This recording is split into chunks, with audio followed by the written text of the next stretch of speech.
Hey guys, Peter Franson here from christiangeekcentral.com and Spirit Blade Productions with my uncut review of The Consultant, episodes 1 through 4 on Amazon Prime. Getting to this one a little bit late, but the synopsis on IMDb, actually no, this is the Amazon synopsis, which I thought was better. It says, after an unspeakable tragedy at Compware, a games studio based in downtown Los Angeles, a mysterious consultant, Regis Patoff, blows into town and takes charge.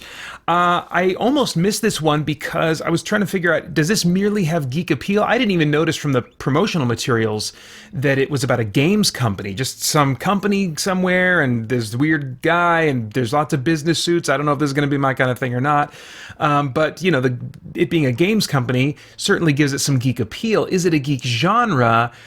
Watching the first episode, it wasn't long before I was like, oh, I think is this a supernatural thing? I don't know. That's kind of the big mystery, trying to figure out what in the world is going on. It largely follows two employees, Elaine and Craig, as they deal with Regis Patoff, the consultant who steps in to run the company. It's largely, I would describe it as feeling like a mystery, feeling like what, kind of like eerie and I don't know about as far as creepy, maybe a little bit of that, but they're trying to figure out who Patoff is and why he's so odd. Patoff calmly makes bizarre and unreasonable demands, obsesses over what people smell like, seems indifferent to death or the feelings of others, and often acts as though unfamiliar with commonplace technology. He also knows intimate details about everyone on staff, and so everything about his behavior adds up to something that, at least in the context of fiction, would rightly make us ask, is this person human?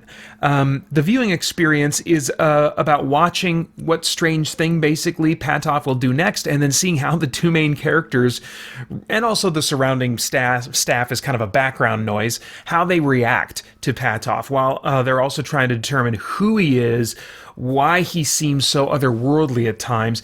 It has comedic elements that are usually linked to Patoff's behavior, and they're mostly, the situation is not, I should say the tension doesn't feel like it's relieved overly because of that.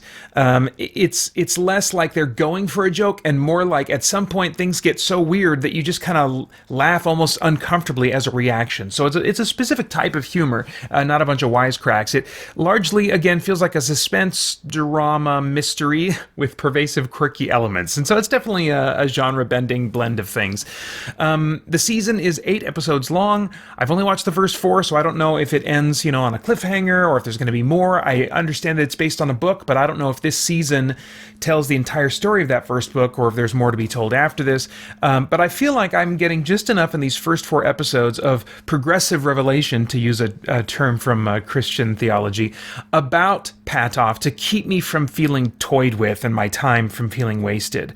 And each episode is a little over 30 minutes long. So at 8 episodes, cutting out intro, recaps, and end credits each time, as I've been doing, you're looking at something that's probably going to have the runtime of an extra long movie.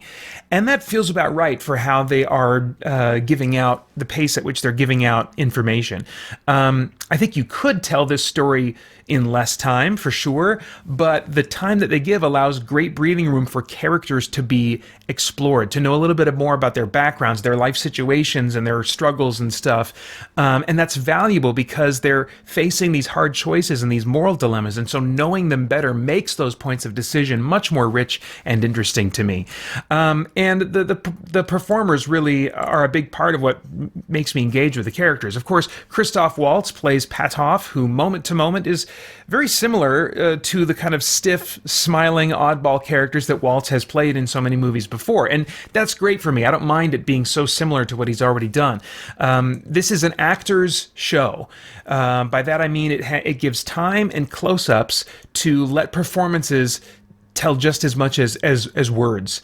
And so in addition to kind of the stuff that makes him quirky and I guess funny, I don't know if he made me chuckle all that often, sometimes just seeing him hit a frozen expression and then just a very slight change in his facial expression can just say volumes, or get you to lean forward, or get you to go, what does that mean? And you're thinking and trying to interpret what you're seeing. And I really like shows and movies that ask that of me, because I have a very active mental life when I'm watching things, and appreciate the opportunity to exercise that.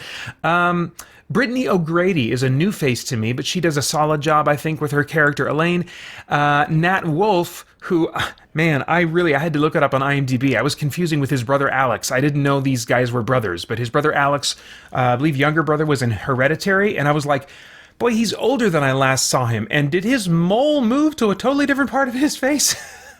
So, Nat and Alex Wolff are brothers that, they might be faces you're becoming increasingly familiar with. But anyway, Nat Wolff, I've seen before in Kill Team and the movie Mortal, and he brings such great subtlety and emotional access to his scenes that add great layers and connect me to his character, even as I disagree with many things that his character is choosing to do. As far as visuals, there's no noticeable visual effects. That doesn't make it... it makes it less in-your-face supernatural, and I think I've seen enough to conclude, there is something supernatural going on, but I mean, it's that reserved to have you questioning. I think, is this supernatural, or is this some big conspiracy thing, or is there a bunch of details that just have yet to fall into place? And technically, as I think about all the different things I've seen, there could be an explanation for all of these things. So it's not like the kind of, if it is a supernatural show, the stuff you're going to see black, mystical smoke swirling around and stuff like that. The suggestion of the supernatural is more situational or circumstantial. But the set for the game company I find really striking. The camera work and the editing provides some nice moodiness or the feeling of just being a little bit off balance now and then. It's not super noticeable or overly artsy, but it's working for me and I appreciate it. Okay, as far as themes, is there anything of moral, philosophical, or spiritual significance going on in the themes of this thing that might trigger some worthwhile thought or conversation? I think probably the most consistent and obvious theme is the Faustian theme of, what are you willing to do? How are you willing to compromise to get what you want from life?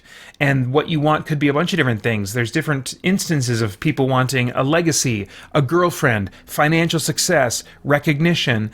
So it's a classic Faustian dilemma in some ways, with a variety of situations that are peppered throughout the episodes instead of like one big kind of like compromise. But the compromises being made strike me as a bit too obvious to likely trigger much thought on the part of the viewer. It's kind of like low-hanging fruit, because it's like, of course you shouldn't lie to your girlfriend.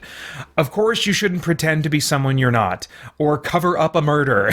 But I think something that would be more thought-provoking and useful would be to explore more day-to-day kinds of compromises and exchanges we make that benefit us somehow in the quick turnaround or the short term, but have really negative outcomes that aren't worth it. So an example would be the relief that we feel when we vent our anger in a fiery post online instead of exerting control, putting in effort to really discipline ourselves to choose our words carefully, to think about the people that we're going to affect, All right, I have no idea what your tastes are in TV shows, but if I were a time traveler, I'd go back in time and say, Peter, oh man, don't miss this one. You almost missed it. Don't.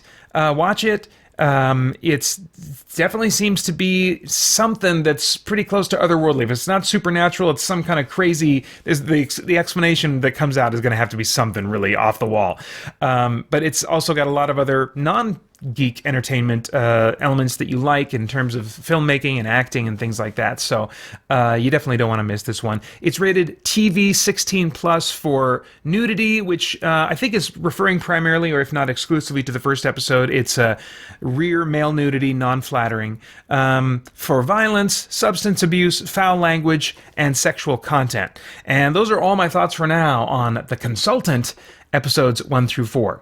As always, I'd love to get your thoughts and reactions in the comments below. Please like, share, subscribe, and click that bell to stay connected to this content. I want to thank the Spirit Blade Insiders for making so much of my content possible.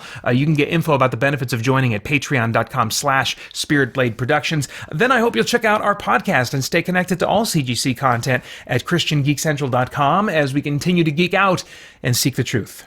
For more chat about geek entertainment, answers to your questions, and news from the wider world of Christian geekery, get the Christian Geek Central podcast today on iTunes and other podcast services.